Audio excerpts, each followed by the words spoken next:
दादू में शहरन पारां बदअमनी खिलाफ भुख हड़ताल कई वई। पीर मिठल, गुलाम नबी बबर, भाई खान ब्राह्मणी ॿिनि जी अॻवाणी में अलामती भुख हड़ताल कई वई। उन मौक़े ते एहतजाज कंदड़नि सिंध टीवी न्यूज़ सां ॻाल्हाईंदे चयो, दादू पुलिस शहर ॾोहारियुनि हवाले करे छॾियो आहे। ॾींहुं ॾिठे जो फुरूं ऐं चोरियूं आम थी वियूं आहिनि। पुलिस ख़ामोश तमाशाई बणियल आहे। संदो चवणो थाणा ठीकनि ते मुंछन हवाले थियल आहिनि। उन्हनि चयो शहर जे मुख़्तलिफ़ इलाइक़नि मां मोटरसाइकिलूं फुर ऐं चोरी थियनि पियूं। दुकाननि ऐं घरनि में धाड़ा लॻा। हिकु महीने दौरान पुलिस हिकु बि चोरी वापसि नाहे कराई। 3 सेप्टेम्बर ते राति जो 9:30 वॻे मुंहिंजे पुट खां स्कूटर फुर कई वई आहे। उहा हींअर त नाहे मिली। पुलिस जे पोयां हली हली एसएचओ खां वठी एसपी ताईं केरु ॿुधण जे लाइ तयारु कोन्हे को। रोड को बि रस्तो, का बि घिटी, का बाज़ार, को दुकान, को मार्केट महफ़ूज़ कोन्हे।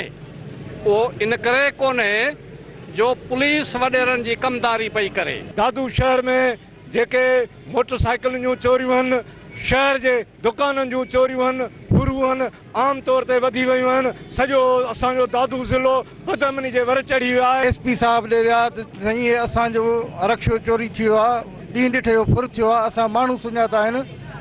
त एसपी साहब जो तव्हां वञी यूसुफ अबड़े सां मिलो, जेको एसपी साहब जो पीउ आहे, उन चयो त तव्हां ते एफआईआर थियल आहे, जिन्हनि जो रक्षो फुरियो वियो आहे, सुञाणप थी आहे। हाणे हिते बि भाऊ जो जेको आहे मोटरसाइकिल सुञाणप थियल आहे ऐं रिकवरी करण लाइ पुलिस तयारु न। शहर नाला अख्तरनि खां मुतालबो कयो त मामले जो नोटिस वठी अमन अमान बहाल करायो वञे। ॿी सूरत में एहतजाज जो दाइरो वधायो वेंदो। वली चांडियो, सिंध टीवी न्यूज़, दादू।